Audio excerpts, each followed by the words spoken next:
आज मैं लेके आई हूँ आपके लिए बहुत ही मज़ेदार टेस्टी सोन हलवे की रेसिपी। वैसे तो इसको तैयार करने के लिए लोग इसके अंदर बहुत सी चीज़ें ऐड करते हैं, लेकिन मैं आपको बताऊंगी सही में हलवाई स्टाइल की ऑथेंटिक रेसिपी आपके साथ मैं शेयर करूंगी। बहुत ही आसानी से और मुख्तसर सी चीज़ों के साथ हम हलवाई स्टाइल में हलवा तैयार करेंगे। अस्सलाम वालेकुम व्यूवर्स, खुश रहें आबाद रहें। चलें जी, आज की हम अपनी रेसिपी स्टार्ट करते हैं। सबसे पहले आधा कप के करीब मैंने इसके अंदर नमक ऐड की है, आसानी से ये बाज़ार से मिल जाती है। और 1 कप के करीब मैंने इसके अंदर मैदा ऐड किया है। इन दोनों को हम मिक्स करेंगे। याद रहे कि आधा कप अगर नमक है तो इसके अंदर हम डबल मैदा यूज़ करते हैं, 1 कप के करीब मैदा ऐड करेंगे। और जो दूध है वो रूम टेम्परेचर में इसके अंदर थोड़ा थोड़ा ऐड करेंगे और ऐड करने के साथ इनको मिक्स करते जाएंगे। इतना इसको इस तरीके से मिक्स करेंगे कि इसके अंदर बिल्कुल भी गुठली ना बने। बहुत ही अच्छा सा इसके पेस्ट तैयार करेंगे। सबसे पहले इस तरीके से इसके अंदर से चम्मच हिलाते जाएंगे, इसके अंदर गुठलियाँ जो हैं वो इसकी मेल्ट करते जाएंगे, मिक्स करते जाएंगे और थोड़ा थोड़ा दूध इसके अंदर मज़ीद हम ऐड करते जाएंगे। जब ये सारी चीज़ें हमने मिक्स करनी है तो हमारा फ्लेम ऑन नहीं होना चाहिए। गुठली इसके अंदर बिल्कुल नहीं बनी। अब इसके अंदर हम दूध और ऐड करेंगे। नॉर्मल टेम्परेचर का मैंने इसके अंदर दूध ऐड किया है। अब मज़ीद मैं आपको बता दूं दोबारा से कि जो मैंने क्वांटिटी यूज़ की थी वो आधा कप नमक, 1 कप मैंने इसके अंदर मैदा ऐड किया और तकरीबन 2.5 किलो इसके अंदर मैंने दूध ऐड किया है। इसको खुले बर्तन में आप डालिएगा ताकि जब इसके अंदर से उबाल आए तो बिल्कुल भी दूध बाहर ना आए। यहाँ पर इसको मैंने चूल्हे के ऊपर रख दिया है। फ्लेम अब मैंने ऑन की है। इसके अंदर मैं अब ऐड करूँगी सब्ज़ इलायची, आप इसका पाउडर भी ऐड कर सकते हैं। फ्लेम ऑन करके बिल्कुल हल्के हाथों के साथ हम इसके अंदर चम्मच हिलाएंगे। इसका दूध फटना शुरू हो जाएगा। ये देखिए इसका दूध यहाँ पर फटना शुरू हो चुका है। बिल्कुल हल्के हल्के हाथों के साथ हम इसको मूव करेंगे। ये देखिए बेहतरीन सा दूध फटना शुरू हो गया, दाने इसके बनना शुरू हो चुके हैं। अब मज़ीद हम इसको कुक करते जाएंगे। तकरीबन आधा घंटा या 40 मिनट तक हम इसको इसी तरीके से कुक करेंगे। अब इसके अंदर मैं ऐड करूँगी चीनी इसके अंदर ऐड करने के बाद इसको मज़ीद हम इसी तरीके से कुक करेंगे। बिल्कुल भी इसके अंदर चम्मच जो है वो रुकना नहीं चाहिए, क्योंकि ये फिर नीचे लगने का भी इसका खदशा है। तो इसके अंदर हम थोड़ा सा यहाँ पर फूड कलर ऐड करेंगे ताकि इसका खूबसूरत सा बेहतरीन सा कलर आए। इससे बहुत ही मज़े का इसका कलर और ख़ूबसूरत कलर आता है, शाइन भी आएगी इसके अंदर। बहुत ही बेहतरीन सा ये हलवा तैयार होगा।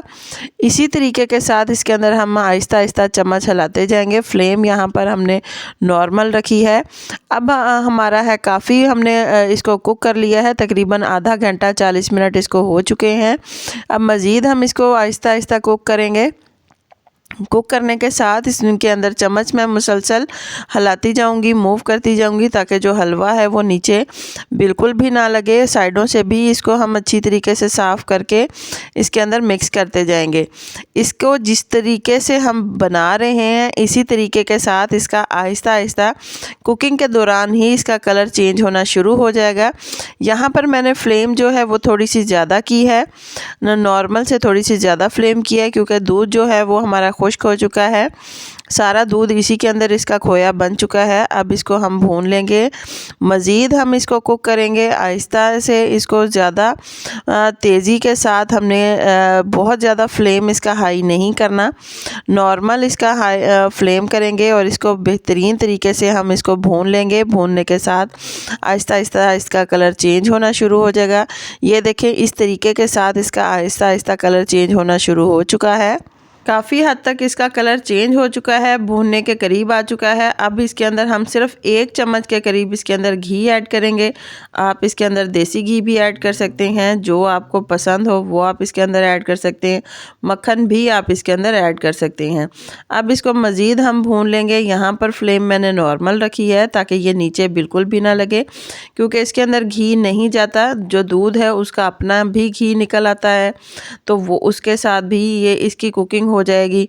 तो ज़्यादा अगर इसके अंदर हम घी ऐड करेंगे तो ये हलवा जो है वो हमारा ख़राब होने का भी खदशा है। इसलिए याद रहे कि इसके अंदर हमने घी जो है वो नॉर्मल ही ऐड करना है, बल्कि कम मिकदार में ऐड करना है। इसी तरीके से मैं इसको भूनती जाऊंगी। आहिस्ता आहिस्ता इसका कलर चेंज होना शुरू हो जाएगा। जैसे जैसे हम इसको भूनेंगे, ये देखें यहाँ पर इसका काफ़ी कलर चेंज होना शुरू हो चुका है। मज़ीद इसको 15 से 20 मिनट के लिए भूनेंगे। इसको सिर्फ कुकिंग में इसका टाइम थोड़ा सा लगेगा, क्योंकि पहले जब हमने दूध रखना है तो हमने कोशिश करनी है कि इसके अंदर मुसलसल चम्मच हिलाते जाएं, ताकि दूध जो है उसके अंदर मैदा भी होता है तो वो नीचे बिल्कुल भी ना चिपके। और जब हमने भूना है तो भी इसको अच्छी तरीके से भूनेंगे। तकरीबन इसको भूनने के लिए हमारा 15 से 20 मिनट का टाइम लगेगा। हो सकता है आपका आधा घंटा भी लगे। यहाँ पर मेरा हलवा जो है वो तैयार हो चुका है। अब इसको हम प्लेट में निकालेंगे। प्लेट में निकालने के लिए मैंने हल्की सी ऑयलिंग की है। ऑयलिंग के साथ इसको मैंने प्लेट में निकाला है। ये देखें, बहुत ही बेहतरीन, बहुत ही खूबसूरत और बहुत ही मज़ेदार दानेदार सा हलवा तैयार हो चुका है। बहुत आसानी से ये रेसिपी तैयार होती है। बहुत से लोग इसके अंदर टाटरी, फटकड़ी या बहुत सी चीज़ें इसके अंदर ऐड करते हैं। इन सारी चीज़ों के अलावा बहुत ही आसानी से आप इसको तैयार कर सकते हैं, बहुत ही मुख्तसर से तरीके के साथ। मुझे उम्मीद है आपको मेरी ये रेसिपी ज़रूर पसंद आएगी। अगर आपको मेरी ये रेसिपी पसंद आए तो प्लीज़ लाइक करें, शेयर करें, सब्सक्राइब करें। अल्लाह हाफ़िज़।